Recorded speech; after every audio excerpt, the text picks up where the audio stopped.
দূরত্ব 1 মাস দূরত্ব থেকে ফিরিয়ে আনতো। আমার মনে হয় গাজীপুরের ইমাম সাহেবকে সুলাইমানের তাখতে সুলাইমানি এসে গাজীপুর থেকে চাপাই নিয়ে গিয়েছিল। বোঝেন না কি বলেছি? জানেনই তো না মনে হয়। ইমাম সাহেবকে অপহরণ করা হলো, নির্যাতন করা হলো, ল্যাংটা করে ফেলে রাখা হলো, শিকার করানো হলো। আর এখন বলা হচ্ছে কি দেখে নিয়েন, আমি বলতে গেলে সময় লাগবে। আমি তখন মনে মনে হাসলাম আর বললাম, সুলাইমানের তখ্ত কি আবার চলে আসলো কিনা? তখ্তে সুলাইমানি এসে ওনাকে নিয়ে গেছে। তারপরে কি বলল? তারপরে বলল যে ওনার পায়ে শিকল উনি নিজেই লাগিয়েছেন। তখন আমার মনে হলো আরেকটা আয়াত, ওয়া আনজালনাল হাদিদা ফি ওয়া আলান্না লাহুল হাদিদ। আল্লাহ রাব্বুল আলামিন হযরতে দাউদ আলাইহিস সালামের জন্য বলছেন, ওয়া আলান্না লাহুল হাদিদ, আমি তার জন্য লোহাকে নরম করে দিয়েছিলাম। ওয়া আনজালনাল হাদিদ, আমি লোহা নাজিল করেছি। আমি মনে করলাম ইমাম সাহেবকে তো উড়াইয়ে নিয়ে গেল, তারপরে আল্লাহ তাআলা লোহা নাজিল করলেন, এরপরে দাউদের মতো লোহা নরম হয়ে গেছে, শিকল বানাইয়া নিজের পায়ে নিজে শিকল পরেছেন। এই তো নাকি? এরপরে তার কাপড় লঙ্ঘ করা হলো, সেটা বলেছেন আমি নিজেই কাপড় খুলে ফেলেছি। আমার মনে পড়লো জান্নাতে আদম আর হাওয়া যখন আল্লাহ হুকুম রক্ষা করতে পারলেন না, তখন আল্লাহ বলছেন ইয়ানজিউ আনহুমা লিবাসাহুমা লিউরিয়াহুমা সাওআতিহিমা, তাদের পোশাকগুলো খুলে গিয়েছিল। কি নাটক সাজানো হয়েছে জানেন? একজন ইমামকে এরকম অপহরণ করে নিল ইসকনের সদস্যরা, নির্যাতন করে এই বেচারাকে পায়ে শিকল লাগিয়ে উলঙ্গ করে জঙ্গলে ফেলে রেখেছে। সেখানে যখন মুসলিমরা, এদেশের যুবকেরা প্রতিবাদ করেছে, তখন তাকে ফেলে রেখে চলে গেছে। এরকম ঘটনা বাংলাদেশে নতুন নয়। এর আগেও সিলেটের একজন ইমামকে জবাই করে হত্যা করা হয়েছে। চট্টগ্রামের আদালত চত্বরে আরিফ নামে একজন আইনজীবীকে দিনে দুপুরে ইসকনের সদস্যরা হত্যা করেছে। আপনারা জানেন ফরিদপুরে দুজন শ্রমিক, দুই ভাইকে, একজন হাফেজে কোরআন ছিল, পিটিয়ে তাদের হত্যা করা হলো।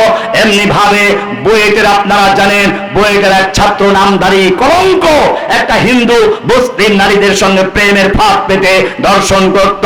হাজারো নাটক তৈরি করে করে এদেশে যখন ইসকনের নিষিদ্ধের আওয়াজ উঠলো, তখন সেই হাসিনা রেখে দেওয়া পুলিশ বাহিনী যারা নাটক করে এদেশের যুবকদেরকে জঙ্গি নাটক বানিয়ে কারাগারে ফেলেছিল, সেই হাসিনার দোসররা, ইসকনের দালালরা আবার নতুন করে নাটক শুরু করেছে। আপনাদেরকে সোচ্চার হতে হবে, মনে রাখতে হবে। ইমাম সাহেব যদি সত্যিকার অর্থে, আমি জানি না, প্রশাসনের লোকদেরকে বলি, যদি ইমাম সাহেব সত্যি নিজে নাটক করে থাকে, তাহলে তাকে চরম শিক্ষা দিতে হবে। কেন তিনি মুসলিমদের ওলামায়ে কেরামদেরকে অপমান করে মাঠে নামালেন? আর যদি এটা কোনো নাটক সাজানো হয়ে থাকে, ওনাকে দিয়ে জোর করে বলানো হয়ে থাকে, তাহলে অবশ্যই এই সব নাটক যারা তৈরি করছে তাদেরকে চিহ্নিত করে জাতির সামনে প্রকাশ করতে হবে। আমি বলছিলাম আল্লাহ রাব্বুল আলামিন মুসলিম উম্মাহকে দুই হাতে ধরতে বলেছেন, বিল উরওয়াতিল উসকা।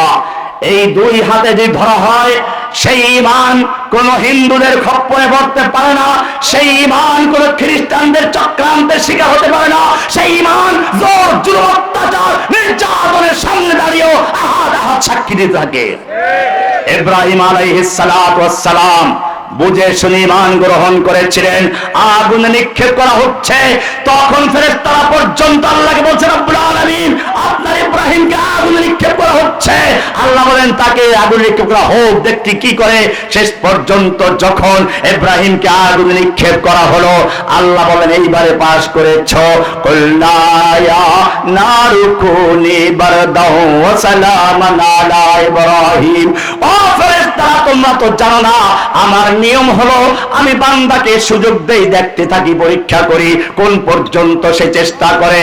যখন বান্দার ক্ষমতা সব শেষ হয়ে যায়, চূড়ান্ত পর্যায়ে যখন চলে যায়, আর যখন তার কোনো ক্ষমতা না থাকে, বান্দার ক্ষমতা যেইখানে শেষ হয়ে যায়, আমি আল্লাহর সাহায্য সেখান থেকে শুরু হয়ে যায়। আগুন কথা শুনে কার? যে আল্লাহ রাব্বুল আলামিন ইব্রাহিমের জন্য নমরুদের আগুনকে ঠান্ডা করে দিয়েছিলেন। ও মুসলমান, সেই আল্লাহ জীবিত আছেন কিনা? সেই আল্লাহ বর্তমানে কাফেরদের আগুনের গোলা, বোমার গোলা ঠান্ডা করতে পারেন কিনা? ওয়ালা তাহিনু ওয়ালা তাহজানু ওয়া আনতুমুল আ'লাউনা ইন কুনতুম মুমিনিন। তোমাদের কোনো ভয় নেই, তোমাদের কোনো চিন্তা নেই, তোমরাই থাকবে উচ্চ আসনে, তোমরাই থাকবে বিজয়ী। ইন কুনতুম মুমিনিন, শর্ত হলো একটা, তোমাদের কি হতে হবে? মুমিন হতে হবে। উলাইকা কাতাবা ফি কুলুবিহিমুল ঈমান। আল্লাহর নবী সে কথাই তোমাদের অন্তরে ঈমানের বীজ রোপণ করেছেন। লা ইলাহা উলাইকা কাতাবা ফি কুলুবিহিমুল ঈমান। ঈমানের বীজ রোপণ করেছেন। ঈমানের শক্তি অর্জন করতে হবে। প্রথম নাম্বার এইটাই করেছিলেন সাহাবায়ে কেরাম, দুনিয়ার কোন শক্তিকে ভয় করতেন না। দুই নাম্বার কাজ হচ্ছে আল্লাহর নবী মদিনায় চলে গেছেন, একদিকে আত্মিক শক্তি, তাওহীদের শক্তি মানে বসাতে হবে।